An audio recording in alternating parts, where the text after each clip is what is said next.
Vous avez mal au dos à force de préparer votre potager pour le printemps?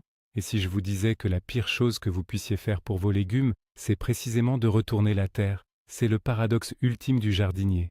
On nous a toujours appris à bêcher, à labourer et à casser les mottes. Pourtant, je vous promets qu'à la fin de cette vidéo, vous allez ranger votre pelle au fond du garage et vous ne la sortirez plus jamais. Vous allez découvrir comment le fait de ne strictement rien faire à votre sol va faire exploser vos récoltes. La vérité, c'est qu'il existe un monde secret, un réseau d'une intelligence incroyable juste sous vos pieds, qui n'attend que votre repos pour se mettre au travail. Alors, dites-moi dans les commentaires avant de commencer, êtes-vous plutôt dans l'équipe de ceux qui bêchent tous les week-ends ou dans l'équipe des jardiniers paresseux?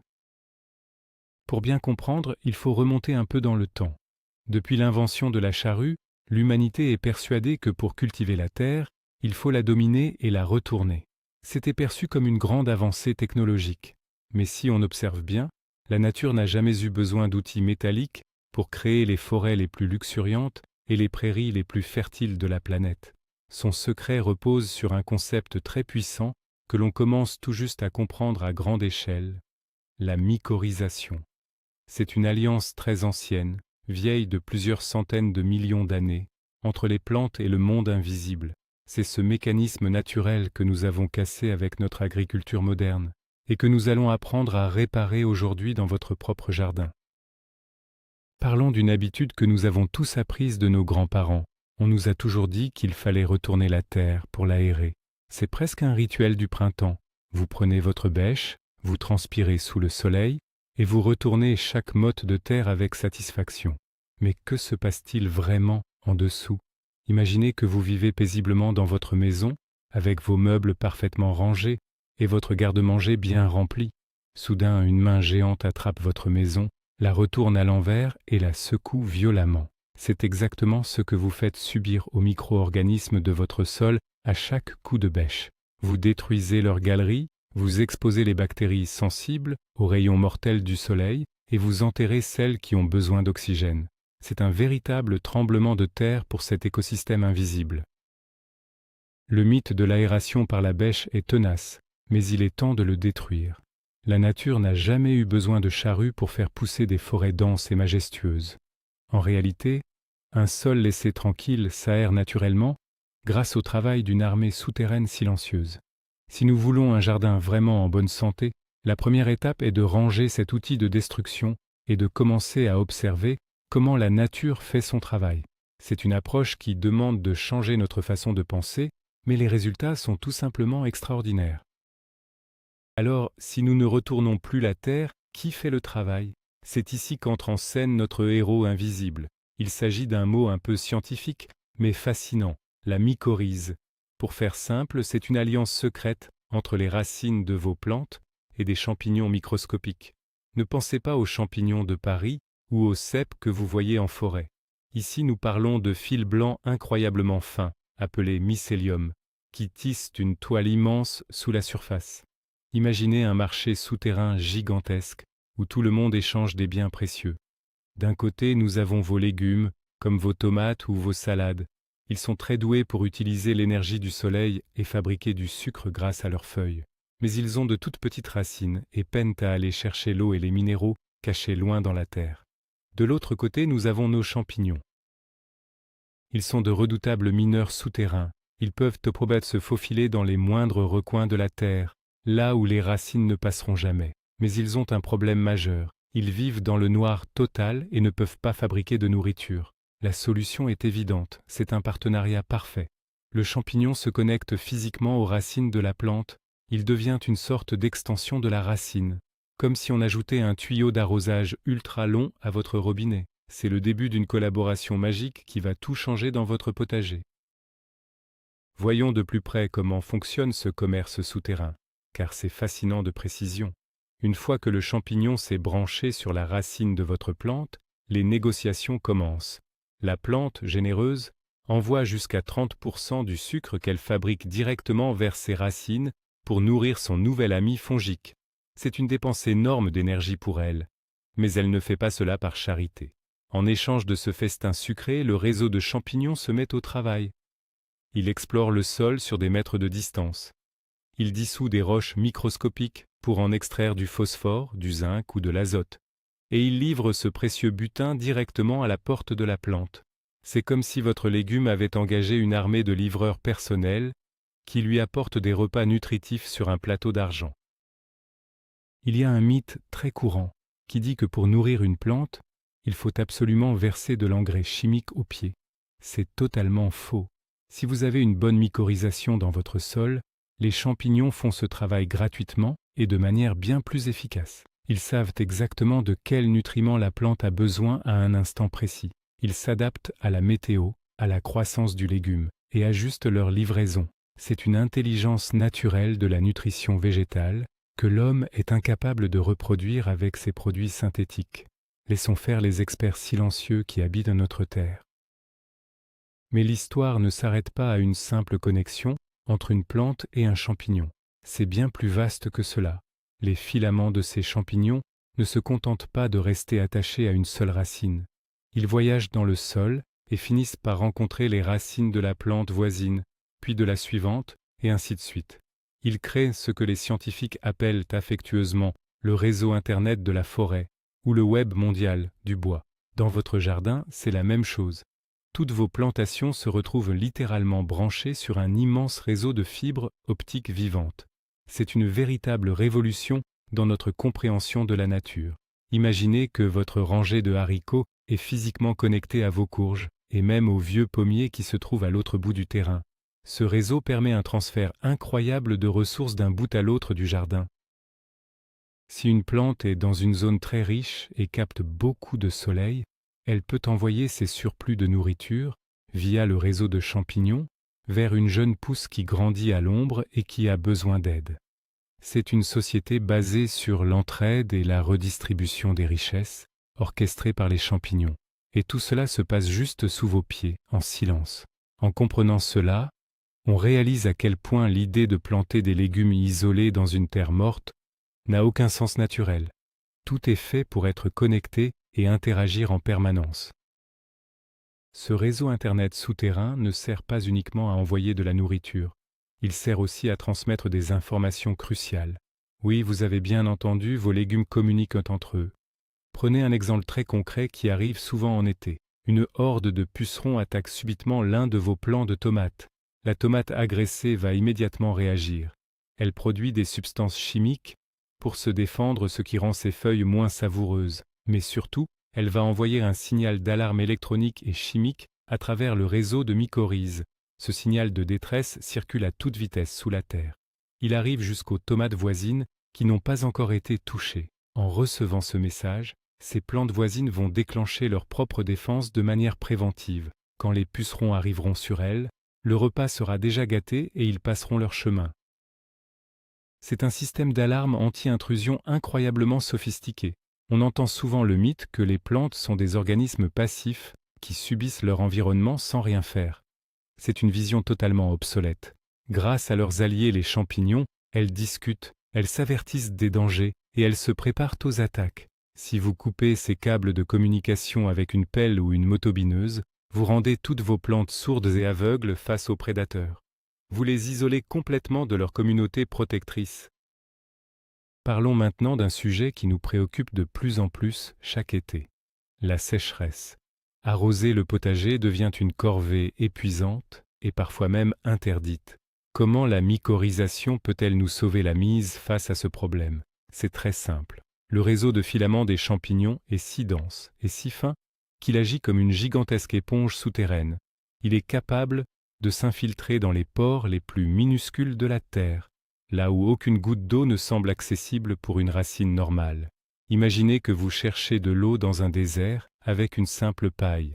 C'est votre plante seule. Maintenant, imaginez que vous avez 1 million de micro-pailles réparties sur des dizaines de mètres carrés. C'est votre plante, avec ses mycorhizes. Lors d'une pluie, ce réseau capture l'humidité et la stocke. Quand le soleil brûle et que la terre s'assèche, le champignon continue de puiser l'eau résiduelle pour l'offrir à la plante. Il peut littéralement sauver la vie de vos récoltes lors des vagues de chaleur. De nombreuses études montrent que les plantes mycorhizées résistent bien plus longtemps au manque d'eau et se remettent beaucoup plus vite quand la pluie revient.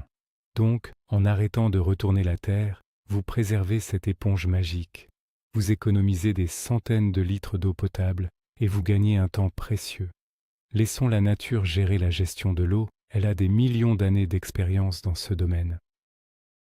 Mais la protection offerte par ce monde fongique va bien au-delà de la sécheresse et des pucerons.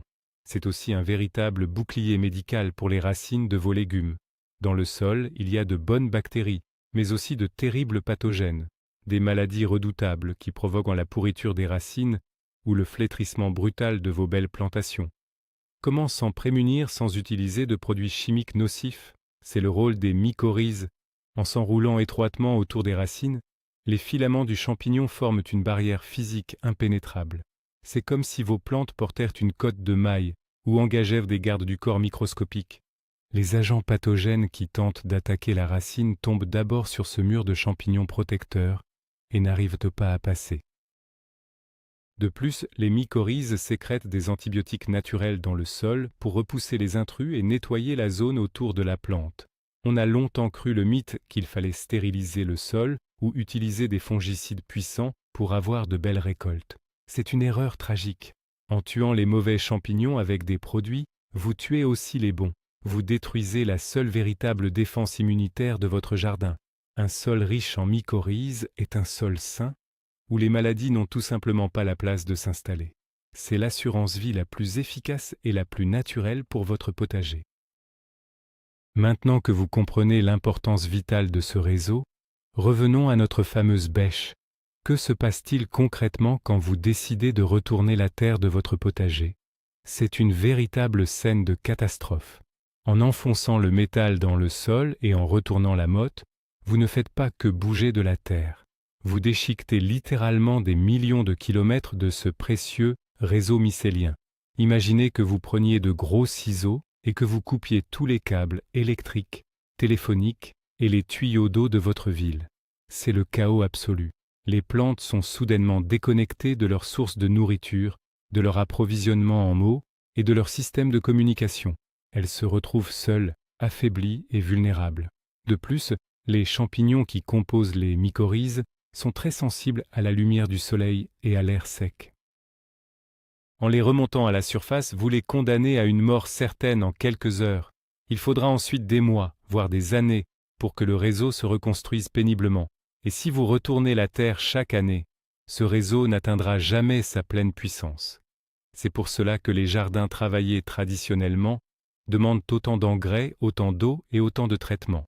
L'homme a détruit les processus naturels d'autonomie du sol, et il doit maintenant compenser par des efforts considérables et épuisants. Et puis, il y a cette croyance populaire, ce fameux mythe qui veut que l'on retourne la terre pour se débarrasser des mauvaises herbes. C'est probablement la plus grande ironie du jardinage traditionnel. En réalité, bêcher la terre a l'effet inverse et multiplie vos problèmes. Dans votre sol dorment des millions de graines d'herbes indésirables. Elles sont enfouies profondément, dans le noir, en état de dormance. Elles attendent simplement un signal pour se réveiller. Et devinez quel est ce signal? Un flash de lumière. En retournant la terre, vous remontez ces graines à la surface, vous les exposez au soleil et vous leur offrez un terrain meuble et nu, parfait pour germer. C'est comme réveiller une armée de zombies endormis. Vous pensiez nettoyer votre parcelle, mais vous venez en fait de semer la prochaine génération de mauvaises herbes qui vont envahir vos salades. C'est un cercle vicieux sans fin qui vous oblige à désherber encore et encore. Dans un jardin qui n'est pas travaillé, ces graines restent enfouies et inoffensives. La surface du sol n'est pas perturbée, donc très peu de nouvelles herbes peuvent s'installer. Au lieu de vous battre contre la nature avec votre pioche, vous utilisez sa propre mécanique pour garder un sol propre. C'est le principe fondamental de la permaculture. Faire le moins d'efforts possible pour obtenir le maximum de résultats, simplement en comprenant comment les choses fonctionnent vraiment. Alors, si la bêche est bannie, comment fait-on concrètement pour préparer un nouveau potager? La méthode est incroyablement simple et joyeuse. Au lieu de travailler dans la terre, nous allons travailler au-dessus de la terre. C'est ce qu'on appelle souvent la technique des lasagnes ou du paillage intensif. Imaginez que vous construisez un lit douillet pour vos futurs légumes. Vous commencez par poser du simple carton marron directement sur l'herbe, que vous voulez transformer en potager. Pas besoin de l'arracher. Ce carton va bloquer la lumière, étouffer l'herbe existante et finir par se décomposer pour nourrir le sol. Par-dessus ce carton, vous ajoutez des couches successives de matières organiques. Vous mettez de la tonte de gazon, des feuilles mortes, de la paille, du compost bien mûr.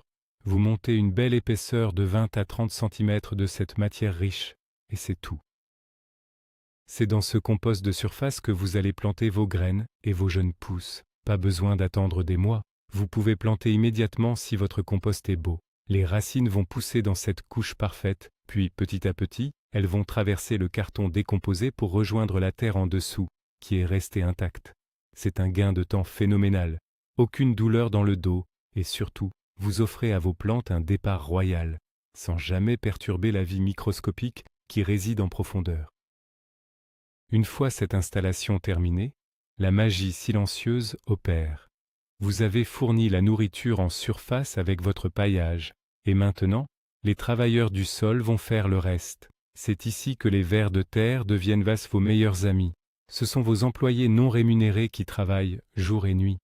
Sentant l'abondance de nourriture au-dessus d'eux, ils vont remonter à la surface, manger le compost et les feuilles mortes, puis redescendre dans les profondeurs pour digérer et faire leurs besoins. En faisant ces allers-retours incessants, ils creusent des milliers de galeries verticales. Ils mélangent la matière organique de la surface avec la terre argileuse du fond. Ils labourent le sol pour vous de manière lente, douce et parfaite. Ils créent des conduits d'aération naturels qui ne détruisent pas les réseaux de mycorhizes. Au contraire, les champignons utilisent les tunnels des vers de terre pour se propager encore plus vite. Il y a un mythe qui dit qu'un sol non retourné devient dur comme du béton. C'est faux. Si vous couvrez votre sol de paillage, la vie l'assouplit. En quelques mois, si vous glissez votre main sous la paille, vous découvrirez une terre noire, meuble, grumeleuse, qui sent bon le sous-bois. Une terre magnifique qui s'est structurée toute seule. Vous avez simplement délégué le travail le plus dur à la nature, et elle le fait avec une efficacité redoutable que vous ne pourrez jamais égaler. Et finalement, quel est le résultat de toute cette révolution souterraine sur ce qui nous intéresse le plus dans un potager, à savoir nos légumes? La différence est frappante tant sur la quantité que sur la qualité. En laissant les mycorhizes s'épanouir, vos plantes ont accès à un cocktail de minéraux et d'oligo-éléments qu'elles ne trouveraient jamais dans un sol mort nourri aux engrais de synthèse. Cela se traduit directement dans votre assiette. Prenez l'exemple d'une simple tomate de votre jardin sans labour. En la coupant, vous sentez un parfum intense envahir la cuisine. En la goûtant, c'est une explosion de saveurs complexes, une vraie tomate d'autrefois. Elle est plus riche en vitamines, plus ferme, et résiste mieux aux maladies de fin de saison. Vos récoltes deviennent plus abondantes et régulières. Les choux sont énormes, les carottes plongent droit dans la terre meuble, les courges prolifèrent. Vous obtenez un écosystème en équilibre. Bien sûr, vous aurez toujours quelques pucerons ou quelques maladies de temps en temps, mais cela ne se transformera plus jamais en épidémie ravageuse, car la nature sait s'auto-réguler.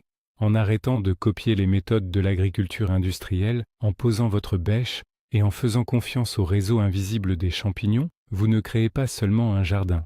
Vous redonnez vie à un morceau de la planète, tout en récoltant les meilleurs légumes que vous ayez jamais mangés, avec un minimum d'effort physique. Et voilà le grand retournement de situation. Le jardinier qui passe pour le plus paresseux de son quartier en ne retournant jamais sa terre est en réalité le grand architecte d'un empire souterrain invincible. En déposant simplement du paillage et en laissant tranquille le réseau magique des mycorhizes, vous construisez une machine vivante qui nourrit, abreuve et protège vos légumes de manière totalement autonome. Fini les corvées de désherbage interminables et les dos brisés au printemps. La nature a déjà tout prévu, il suffit de la laisser travailler en paix. Merci beaucoup d'avoir regardé cette vidéo jusqu'au bout. Si ce voyage au centre de la Terre vous a passionné, n'hésitez pas à vous abonner à la chaîne et à cliquer sur le bouton j'aime pour soutenir notre travail. Et maintenant, c'est à vous de parler. Quelle était votre pire habitude de jardinage que vous avez finalement abandonnée pour faire confiance à la nature? Dites-moi tout dans les commentaires juste en dessous, j'ai hâte de vous lire.